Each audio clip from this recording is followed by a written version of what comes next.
So, my name is Ruchira Gupta, and I'm the founder of an Indian anti-sex trafficking organization called Apne Aap Women Worldwide. Apne Aap means self-action in Hindi, and Apne Aap was formed 15 years ago when I made a documentary as a journalist on trafficking from Nepal to Bombay called The Selling of Innocence. I won an Emmy for the documentary, but I felt that it was too little that I could do about the problem just as a filmmaker or a journalist. I wanted to do more. And the reason was that while making the documentary, I spent a lot of time inside the brothels of Bombay. And I made friends with 22 women who told their stories in my documentary. And once I heard those stories, I could not walk away. And so I felt just a documentary was not enough, just journalism was not enough. So I became an activist. And with those 22 women who told their story in the documentary, I started Apne Aap. So I used to be a journalist for about 14 years. I was always reporting on women's rights. I was covering ethnic conflict. I was covering religious conflict. I was always trying to write from the point of view of the most oppressed or the downtrodden. And that's how I ended up in Nepal, because I was researching a story when I came across rows of women who didn't have, rows of villages which didn't have any women from the age of 15 to 45. And I was really surprised, and I asked the men sitting there who were playing cards, drinking tea, where the women were. And some of the men were angry, some did not answer, but a few did. And they said, "Don't you know, they all are in Bombay?" And that was really surprising to me, because I could not understand how so many women and girls could be in Bombay. Bombay was like 1400 kilometers away, and these villages were even 2 hours away from the highway. So I couldn't understand. So when I went to the village, and then I found that in my lifetime, in my country, in my generation, a smooth supply chain existed from that village to the brothel. There was the local village procureur. He would pay something like $100, $150 to a farmer who was already poor, innocent, starving, and say, "I can get your daughter a job in the big city." So there are certain people. They were lying. Not all of them are aware that they are in Bombay. They don't know every symptom. And so then they would take them to the border. There would be the Karab border guard. They would bribe him a little bit, cross the border.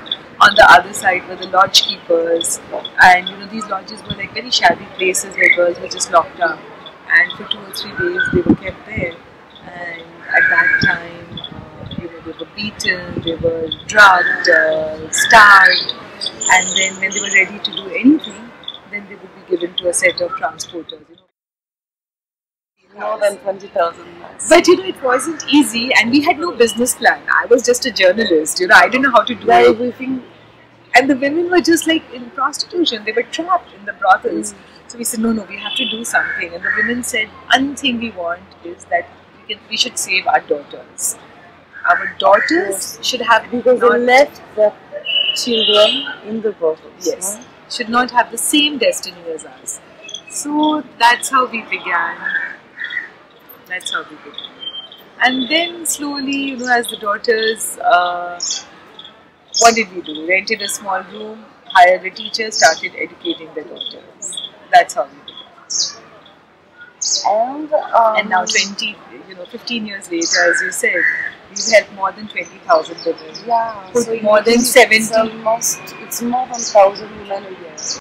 And then also at the same time, we have people who have started to, file cases against traffickers. We've put 75 traffickers in jail. 2 have got life imprisonment, first time in India. The book is, as you know, called River of Flesh, and it's written, the title is based on one of the stories in my collection, and that is written by a man, that story, River of Flesh, and it's about a woman living in a brothel. as the river of flesh means that she's just part of this river where the body is consumed and more people are being brought in, and it's just flesh. And the story is about how she gets a wound and how the wound breaks and passes out. But also, it's this male writer is able to put himself in the shoes of a female prostitute. It is so interesting. He writes from her point of view. And one of the most telling things that he writes is that she cannot stand the smell of a customer's socks. So, that is very interesting to me, that a man can understand what a woman is suffering and able to articulate something which most of us don't even understand as women. That, the occupational hazard can also be that your customer is smelly, he's not bathed, he's ill, he's fat, he's disease ridden. We don't understand the smell of a socks. So I think that is so beautiful. I chose another story also written by a man in Telugu, and the book has 21 stories from 14 Indian languages translated into English. That story is called The Last Customer, and it is so interesting that again it is written by a man about a woman who is a farmer's daughter, and she's pulled into prostitution, and different men use her, eat her, consume her in a way, her body. And finally there's one man who pushes her hard after having sex with her without paying her, and she's done it out of hunger, and he has no money to give her because he's also poor. And then she's lying in the field looking up at the sky, and she's about to die actually, or she may already be dead from the point of view of the writer. We don't know. It's a horizon which is ambiguous, and she's looking at the sky, and the writer says she looks at a vulture hovering in the sky, and the writer says that might be her last customer. That male writer understands that a customer is not somebody who comes and provides a livelihood. Absolutely. Because what very often happens is that sometimes, our mind, our consciousness cannot take reality. If it's too brutal, it switches off. But because literature leaves silence between the sentences, it gets under our skin and we can imagine. So it gives us time to imagine.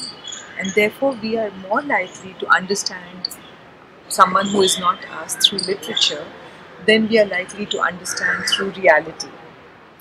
So the reason I chose fiction was because I wanted people to understand the prostituted woman, and somehow I felt that people, what they saw around them, they had so normalized that exploitation that prostituted woman had become invisible. Everyone is saying that, oh, it was so painful, so traumatic, but we understood.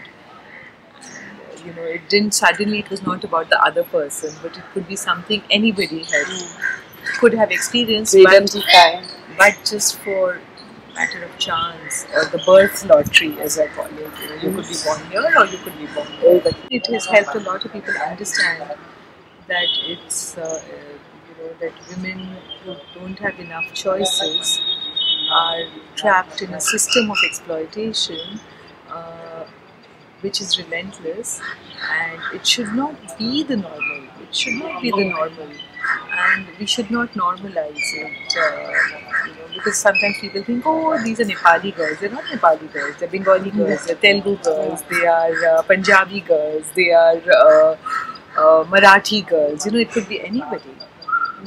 Absolutely, yeah. It's a system, and it's called the prostitution system, which is based on patriarchy and the fact that women are unequal to men.